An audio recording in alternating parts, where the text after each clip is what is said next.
Hello, my name is Bessa Junis, and today, for this episode, I'm going to be interviewing some very special guests. Just for today, we managed to suspend the space-time continuum so I could talk to some very old figures in history. These guests were in their time American politicians, and I will be asking them some questions to learn more about how the political parties have evolved since their time. Now, it's my turn to introduce these unique guests. First, we have Alexander Hamilton, the witty ex-Secretary of the Treasury, appointed by George Washington himself.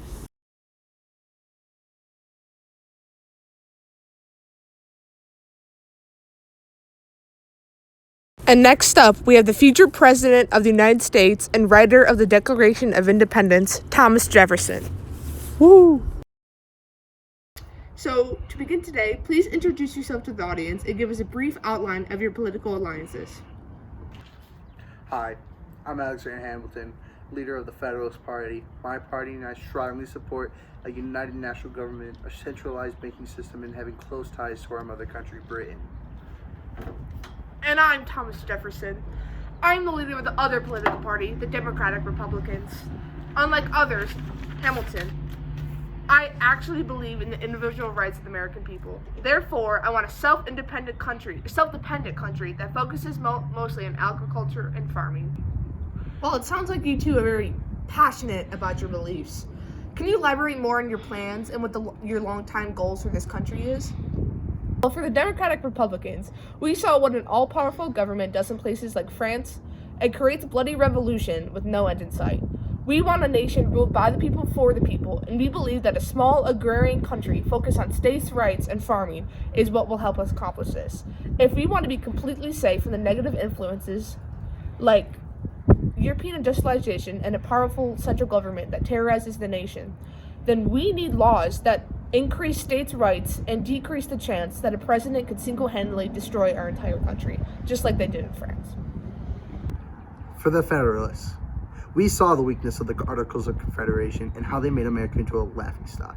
We vowed to never make that same mistake twice, so we began to support a strong central government, one that can levy taxes and have power over the states.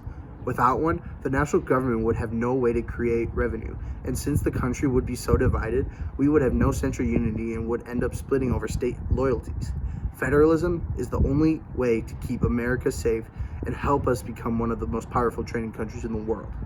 Unlike Mr. Little House on the prairie over here, we want to make America the greatest it can be. Wait, how would you know about Little House on the Prairie? It was written in the 1930s. Well,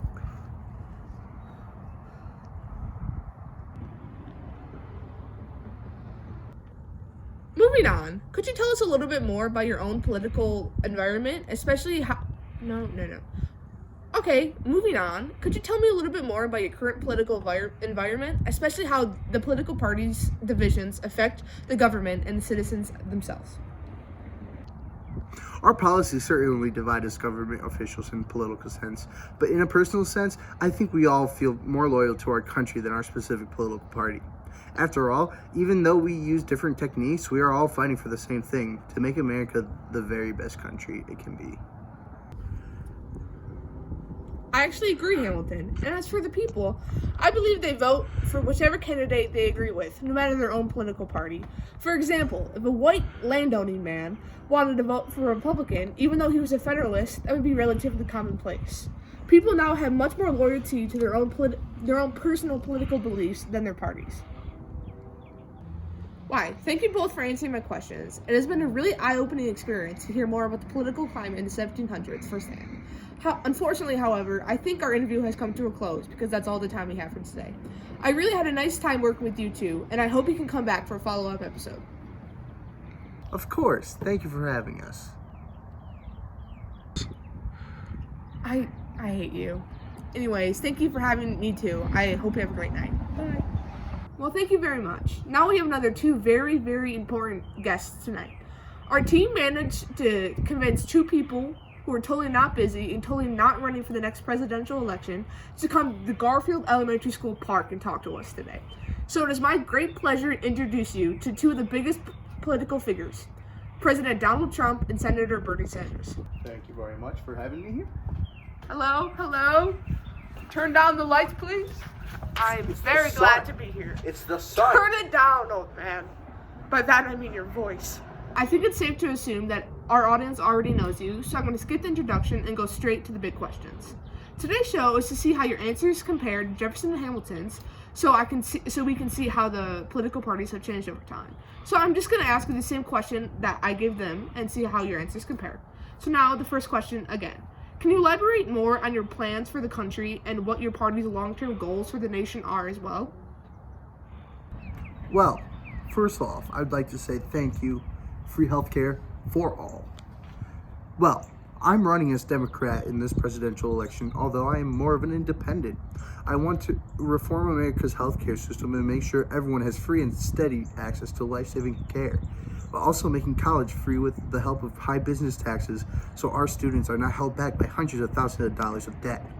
I want to fix the economic inequality that is so prevalent in our country and make it so every citizen has the same right to a safe and secure job at home.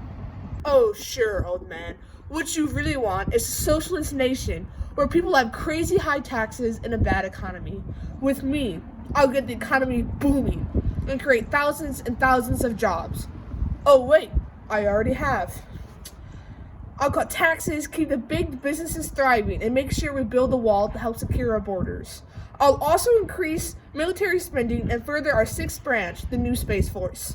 I want to make America great again and protect it from radical Democrats like Old Man Sanders and Pocahontas Warren, so we can beat any other country in military spending and tax breaks. Well, those are certainly two very different plans for our country. Could you please elaborate more on what outside factors help influence your party's policies? I'll take this one, Grandpa. Our want for a self-sufficient America overshadows a lot of my party's policies. For example, we want to decrease overseas production, keep American business in America with American workers. We want no foreign influence anywhere. We also want to build a wall and strike down on illegal immigration so we can keep our country safe from people who may want to hurt her. And of course, you can't forget the main point. Our party's main purpose is to defeat the Democrats and keep control of the government. Really, that's a driving point of many of our policies. Well, you won't beat us. I believe the only way to truly rebuild the nation would to be helping everyone in America, including the poor and the less fortunate. While the Democratic Party and I disagree on some policies, we all agree that we are fighting for the rights of the people. The least important reason, though, one that certainly does not dictate a majority of our decisions, is to beat the Republicans. We moderate our policy to appeal more to the centrist voters so they will choose us over the Republicans. While some, like myself, don't moderate ourselves for the other side, most of our political party is just meant to control ourselves for the voters of America. Why, thank you for your honesty. Your policies, while the norm for today, seem like they differ greatly from those of Jefferson and Hamilton. Can you maybe give me some reasons for these differences? Well, in those times, they were fighting over whether or not to become an industrialized world power. But today, as I think is safe to assume, we already are one. So now our politics are focused more on how to deal with being so powerful while at the same time keeping our citizens happy with things like healthcare, college education, and of course, taxes. And of course, people now are much more involved in politics. They can see everything that happens and everything we say at a simple tap of their phone. This both a blessing and a curse, as it makes advertising for a campaign much easier, but also means you have to be so careful over everything you say on social media because, after all, nothing can be deleted, Mr. Trump. Oh, shut up, you socialist. Anyways, I think another reason why parties have changed since the old days is because of the increasing divide between them. Back then, the Federalist Republicans and their supporters were still civil to each other and could work together in Congress. They had loyalty together as Americans. They were a brand new country, still fresh from England's control, and they had to band together to keep the nation safe while increasing its power and standard of living. Now, though, people have less loyalty to the country as a whole and more to the divisions in the country, like their political parties. Now, whichever party a person supports, whoever the nominate they vote for. Whichever policy the party supports, the person supports it. And in Congress, the people have to vote for what the party wants, or else they will get politically blacklisted and won't get reelected. Of course, I'm very grateful for this, but it definitely has changed since the 1700s. What you're saying is that back in the 1700s, the people fought over the future of the country, but still had a broader reaching sense of camaraderie as Americans, but now because of technology and increasing tensions between groups, people are now loyal more to their political parties than the country as a whole? Yes, that's exactly what I'm saying. I totally disagree with you. Yes, that is exactly what I'm saying. That certainly answers all the questions that I had for today. Again, thank you, Chief, for coming out here on such short notice. President Trump, I know that you had a very important golf tournament this weekend. And Bernie, I know that you actually are running for president. So thank you, too, for coming out here this wonderful park in Livonia and enlightening more on political parties in America and how they changed over time. Thank you for having me. Very honored. I gotta go. Yes, thank you for having me. I had such a great time. President,